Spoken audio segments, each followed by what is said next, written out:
आप सबको नमस्कार। इतने मायूसी के माहौल में आपको एक सुखद खबर देना चाहता हूँ।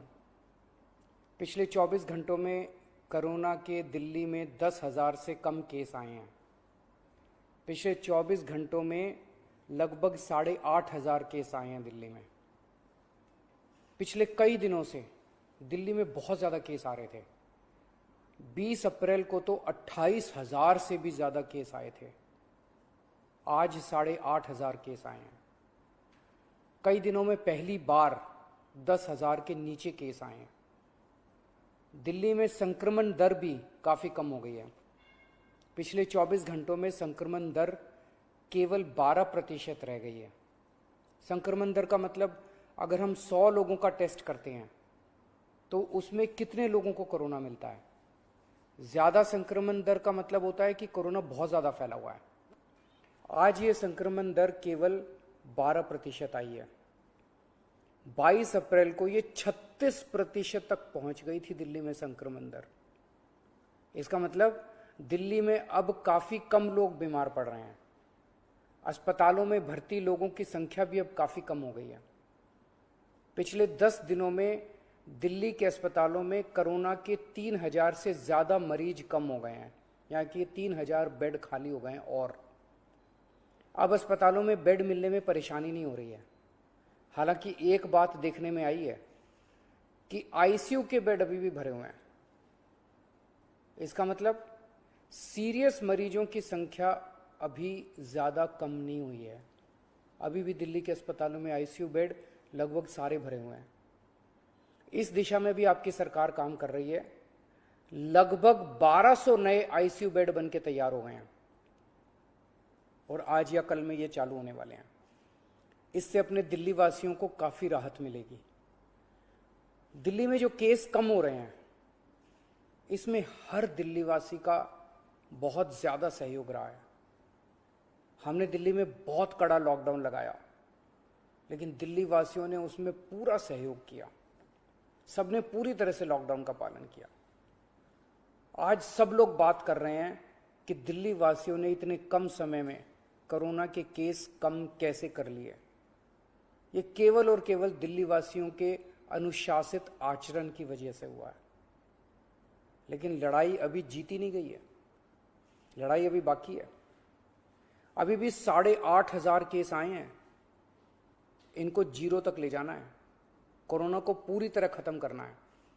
और दूसरी बात, हम अगर अब ढीले पड़ गए तो ये केस फिर बढ़ जाएंगे। कोई गारंटी नहीं है कि ये कम ही रहेंगे। फिर से दिल्ली पे मुसीबत आ सकती है।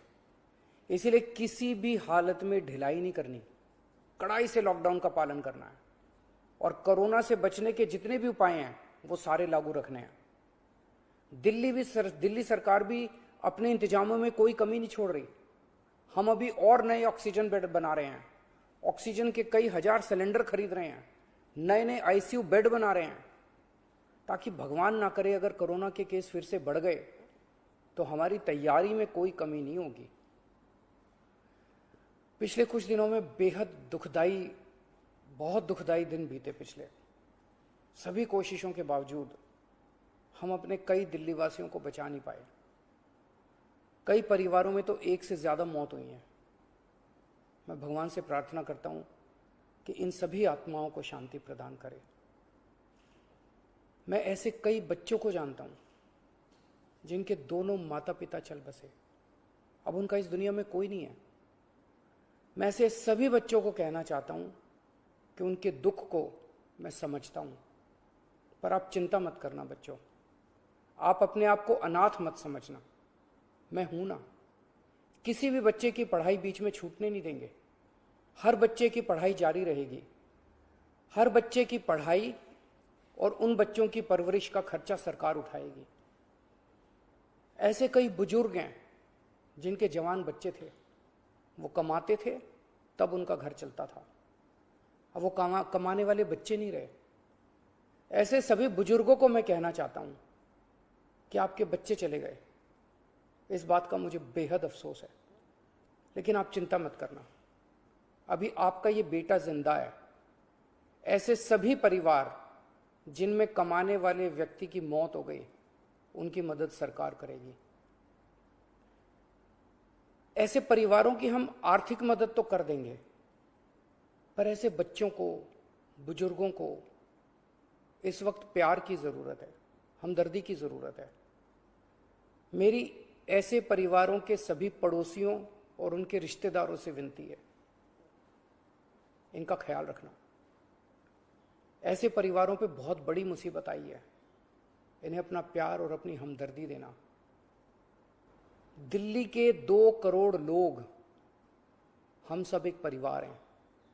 इस दुख की घड़ी में हमें एक दूसरे की मदद करनी है। आज ईद का त्योहार है। ऊपर वाले से आपकी सेहत और आपकी खुशियों की प्रार्थना करता हूँ।